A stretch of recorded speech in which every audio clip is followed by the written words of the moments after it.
दोस्तों नमस्कार। VK knowledge electrical में आप सभी का स्वागत है। दोस्तों यूपीपीसीएल एग्ज़ाम को ध्यान में रखते हुए हम हर दिन आपको 15 क्वेश्चंस इलेक्ट्रिशियन थ्योरी के प्रोवाइड करवाते हैं। उसी क्रम में ये आज का हमारा टेस्ट नंबर 22 है, जहां हम लाइव 15 क्वेश्चन सोल्व करेंगे। आपको भी अपना आंसर करने का मौका मिलेगा। आप सभी फटाफट से हमारे साथ कनेक्ट हो जाइए, अपने आंसर दीजिए, तैयारी का पता कीजिए। आज का पेपर काफ़ी अच्छा है, बहुत महत्वपूर्ण है। नए क्वेश्चन सीखने को आपको मिलेंगे, ऐसा मेरा विश्वास है। सभी फटाफट से जुड़ जाइए। आगे बढ़ने से पहले सभी से निवेदन करूंगा कि प्लीज़ वीडियो को लाइक ज़रूर करें।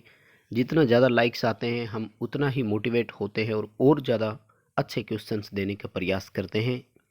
इसलिए सभी से रिक्वेस्ट रहेगी कि वीडियो को लाइक करें और चैनल पर नए हैं तो सब्सक्राइब ज़रूर कर लें चैनल को, क्योंकि इसी तरह के हम नोट्स आपको प्रोवाइड करवाते रहते हैं।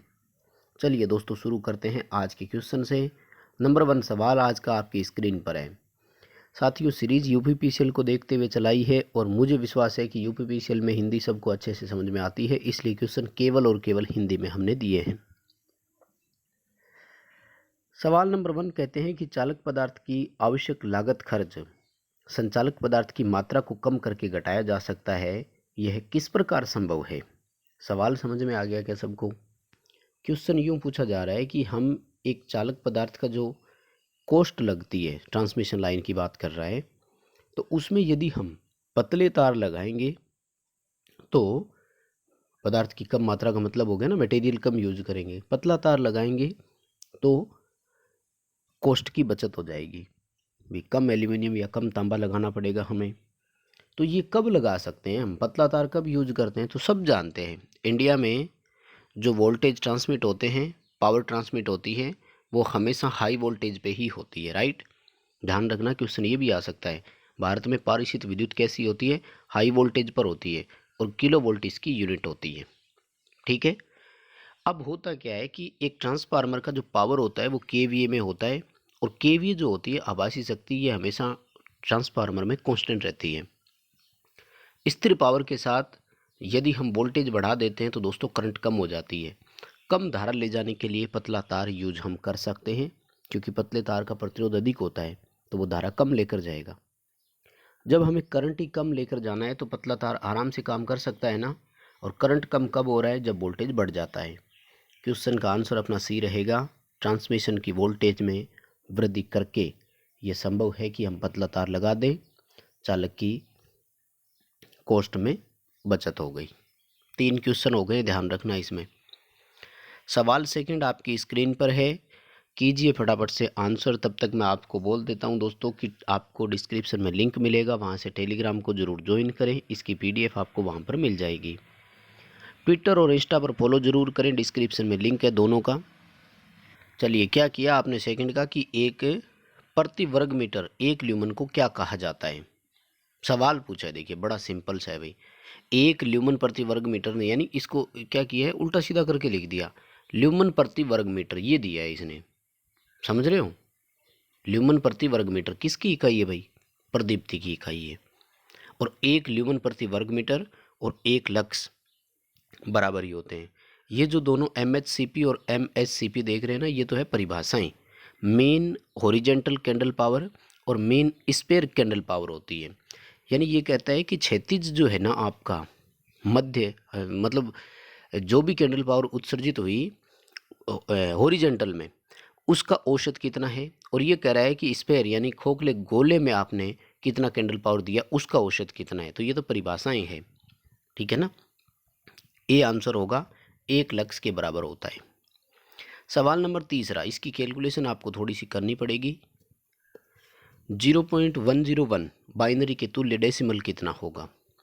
आपको दशमलव ज्ञात करना है। किसका? भिन्नात्मक बाइनरी दे दी दोस्तों। अगर सीधी बाइनरी होती तब तो बहुत आसान था। भिन्नात्मक बाइनरी में क्या है कि मैं आपको एक संख्या बताता हूँ, उसको सीधे सीधे याद ही रखना। दशमलव से पहले, पॉइंट से पहले वाले को तो छोड़ दो, और पॉइंट के बाद में आपको क्या करना है, लेफ्ट टू राइट चलना है। ये एरो मार्क आप देख रहे हो ना, इस तरह से। और क्या करना है, अपनी मर्जी से, मतलब जो मैं बता रहा हूँ वो ध्यान रखना है। इनके नीचे जो आपके ऊपर संख्या देख रहे थे, इनके नीचे आपको अपनी तरफ से संख्या लिखनी है 0.50, 0.25, 0.125, फिर आगे आ जाएगी 0.0625, इस तरह से चलेगा। जिनके सामने जीरो है उसको छोड़ दो, बाकी सभी को जोड़ दो, उत्तर हो जाएगा। यानी 0.50 में 0.125 आपको जोड़ना है, उत्तर आएगा 0.625। ठीक है। इसका तरीका ये होता है कि 2 की पावर -1, 2 की पावर -2, 2 की पावर -3 ऐसे करना होता है। देखिए 2 की पावर -1 है, इसको प्लस कब कर सकते हैं, 1/2 की पावर 1 कर सकते हैं ना, और 2 की पावर 1 का मान 2 ही होता है, तो 1/2 कितना आया 0.50। ये क्या मैंने सोल्व करके ही लिख रखा है। ए ऑप्शन आपका यहाँ पर बिल्कुल सही रहेगा। सवाल अगला आपकी स्क्रीन पर, ये थोड़ा सा बड़ा है भाई, पूरा इसको टाइम देना, आराम से पढ़ना, फिर ऑप्शन की तरफ चले जाना, कोई दिक्कत नहीं होगी। और मैं कोशिश कर रहा हूँ कि आपको पूरी स्क्रीन पे एक साथ दिखाई दूँ मैं। चलो सबको दिखाई दे रहा होगा ना, उम्मीद है सबको। ऑप्शन भी दिखाई दे रहे हैं, क्वेश्चन भी दिखाई दे रहे हैं। नीचे दिए गए सूची में अर्थ और न्यूट्रल तार के गुणों की पहचान करनी है भाई, कर दोगे ना। 4 पॉइंट दिए हैं, चारों में से ये बताना है कि न्यूट्रल के कौन से हैं और अर्थ के कौन से हैं। देखो पहला कह रहा है कि ये सब स्टेशन में भूधर्त किए गए जनरेटर ट्रांसफार्मर, जीटी बोलते हैं, कि न्यूट्रल से संयोजित होता है। देखो नाम से ही पता लग रहा होगा यार, क्या कह रहा है, भूधर्त किए गए और न्यूट्रल से संयोजित होता है कि नहीं। यानी जो अर्थ किया गया था उसके साथ न्यूट्रल को जोड़ना है हमें, तो न्यूट्रल तार ही होगी ना। जो जनरेटिंग स्टेशन पर अर्थ किया था हमने, उस अर्थ के साथ जोड़ करके ला रहे हैं, तो न्यूट्रल तार हो गया। अगला कह रहा है कि सब स्टेशन में मौजूद ठोस अर्थ है, तो नो डाउट ये तो अर्थ हो ही गया। असंतुलित धारा प्रवाहित होती है, अनबैलेंस करंट जो होती है ना, वो न्यूट्रल में से चलती है, और फाल्ट करंट जो होती है वो अर्थ में से चलती है। राइट। यानी 1 और 3, सी ऑप्शन यहाँ पर सही रहेगा। 1 और 3 जो है वो तो न्यूट्रल के हैं, 2 और 4 जो है वो अर्थ के हैं। देखो बाकी 3 में तो कोई कन्फ्यूजन नहीं है, 1 नंबर में ही आप कन्फ्यूज हो रहे होंगे। तो जब बाकी में कन्फ्यूजन है ही नहीं, तो 1 नंबर का अपने आप ही सिस्टम सेट हो जाएगा ना। कैसे, देखो ठोस अर्थ है, यानी सेकंड वाला अर्थ का है नो डाउट, चौथा अर्थ का है नो डाउट, तो फिर इस तरह का ऑप्शन देखो ना, एक ही है, सी ऑप्शन है। ठीक है, अच्छा क्वेश्चन है, ढंग से इसको ज़रूर पढ़ लेना जब पीडीएफ आपको मिल जाएगी। और इतने सारे जुड़ चुके हो तो सभी से लाइक के लिए एक बार फिर रिक्वेस्ट करूंगा, प्लीज़ वीडियो को लाइक ज़रूर करें। कोशिश रहती है हम अपनी तरफ से बेटर देवें, फिर भी आपको नहीं पसंद आती है कोई चीज़ तो कमेंट करके ज़रूर बताया करो। यदि सहमत होते हो तो लाइक ज़रूर किया करो। 5वां सवाल, किसी विद्युत चुम्बकीय परिपथ में चुंबकीय क्षेत्र स्थापित करने के लिए, ये भी अच्छा क्वेश्चन है भाई, किसी भी इलेक्ट्रोमैग्नेटिक सर्किट में मैग्नेटिक फील्ड बनाने के लिए हमें क्या चाहिए होता है भाई।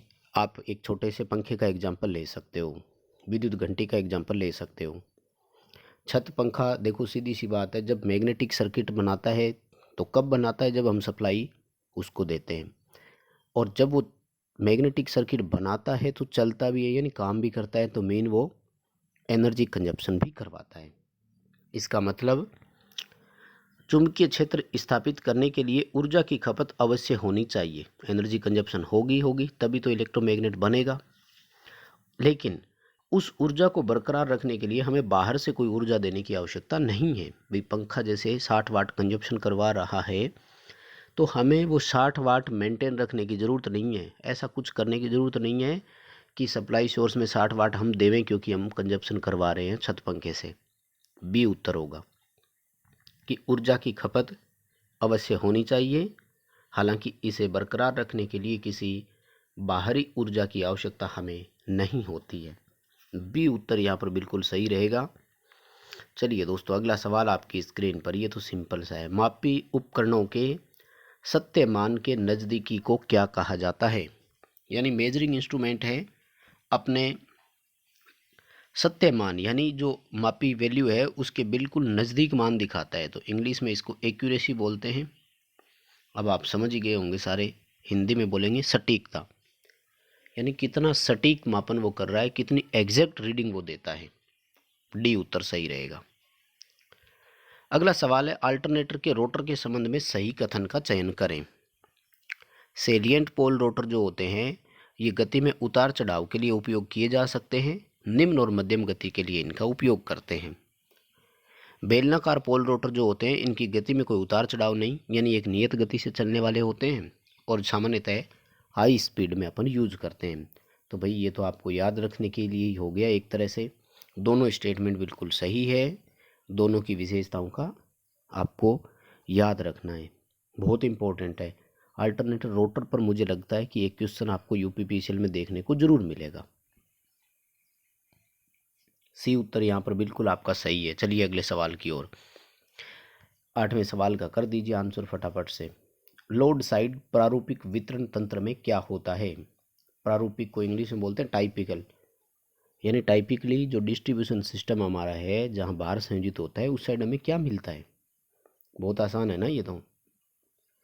3 फेज 4 वायर और 440 वोल्ट सप्लाई मिलती है। ठीक है, सी उत्तर आपका बिल्कुल सही है, यहाँ पर कोई दिक्कत नहीं होगी।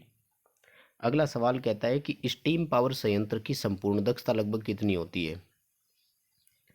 थर्मल पावर स्टेशन जो है उसकी कई बार बताया ना पहले मैंने, लगभग 25 से लेकर के 35% तक दक्षता होती है, मात्र इतनी होती है, 30 भी नहीं होती, 30-35 के आसपास ही होती है। कितनी करोगे? एक ही ऑप्शन है ना 29% का, लगभग 29% होती है बस, बहुत कम दक्षता होती है। लेकिन फिर भी सबसे ज़्यादा भारत में विद्युत का उत्पादन इसी विधि से होता है, ये भी ध्यान रखें। अगला सवाल आपकी स्क्रीन पर है कि ऑटोमेशन के संबंध में गलत कथन का चयन करें। ऑटोमेशन समझते हो क्या? ऑटोमेशन का मतलब है पीएलसी सिस्टम बोलते हैं इसको, वैसे अपने प्रसारण में सबसे ज़्यादा काम में लिया जाता है। पीएलसी का मतलब है जैसे लोड का एडजस्टमेंट होना, फ्रीक्वेंसी वेरिएशन होना, इन चीज़ों से क्या है कि ऑटोमेटिक सिस्टम चलता है। यानी आजकल सिस्टम ऑटोमेटिक हो गया, वहाँ पर ज़्यादा ऑपरेटर बिठाने की भी ज़रूरत नहीं है।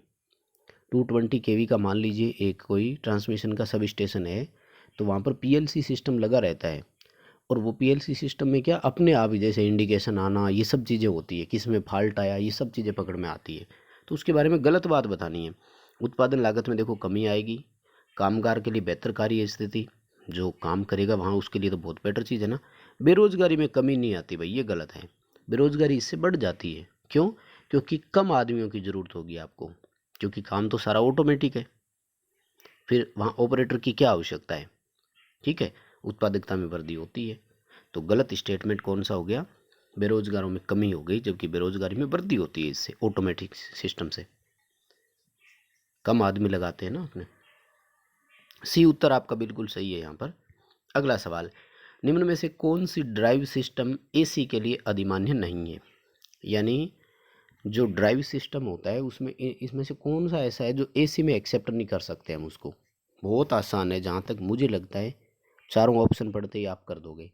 सप्लाई फ्रिक्वेंसी को बदलना, सप्लाई वोल्टेज को बदलना, रोटर परिपथ में प्रतिरोध लगाना और फील्ड कंट्रोल सिस्टम लगाना।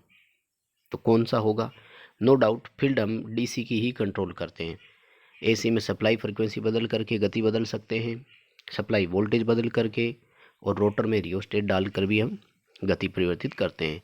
एसी मोटर में फील्ड में हम कभी भी कंट्रोल करके गति नियंत्रित नहीं करते, ये सामान्यतः डीसी की शंट मोटर में ही अप्लाई किया जाता है। फील्ड नियंत्रण प्रणाली को हम वहीं काम में लेते हैं। अगला सवाल आपकी स्क्रीन पर है, बहुत आसान क्वेश्चन है, दीजिए इसका जवाब।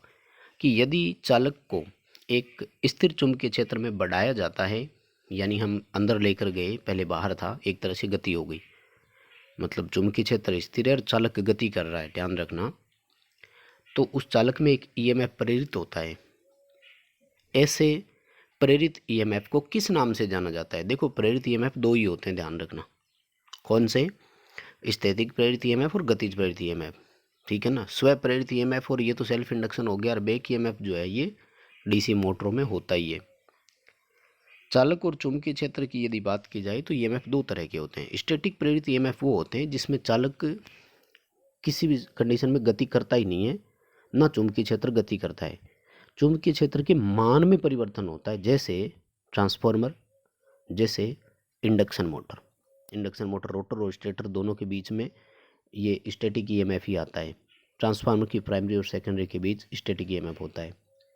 लेकिन जो डायनेमिक ईएमएफ है ना, ये जनरेटरों में होता है, यानी चालक और चुंबकीय क्षेत्र में से एक का गति करवा रहे हैं ना हम, तो ये गतिज ईएमएफ कहलाता है। डी उत्तर होगा आप सभी का, बिल्कुल यहाँ पर सही है डी उत्तर। चलिए नेक्स्ट हमारा सवाल है स्टील कोर वाले, ये भी अच्छा क्वेश्चन है, वैसे तो अपन सब जानते हैं इसको, लेकिन बहुत आसान सा क्वेश्चन है, लेकिन अच्छा क्वेश्चन भी है। स्टील कोर वाले एल्यूमिनियम सुचालक का केंद्रीय कोर से बना होता है जो कई से घिरा होता है, बताइए भाई। अब मैं शॉर्ट में समझा दूं, आपको याद रखना, जिसको ACSR तार का पूरा नाम और इसकी संरचना पता है वो इसका आंसर कर देगा। पूरा नाम ध्यान रखना, ACSR का पूरा नाम भी आया था पेपर में, ITA में ऐसे क्वेश्चन आते हैं, आप इसको बहुत बड़ा ना समझे।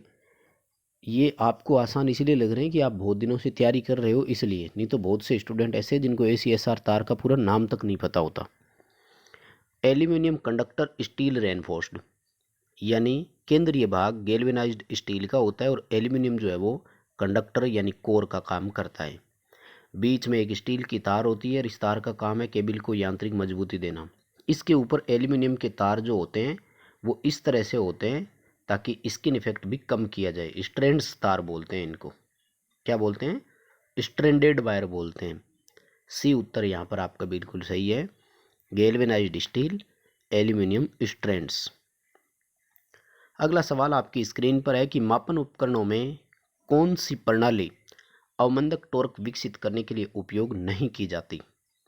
3 तरह के बल होते हैं ना, डेफ्लेक्टिंग, कंट्रोलिंग और डैम्पिंग, यानी विक्षेपक बल, नियंत्रक बल और अवमंदक बल।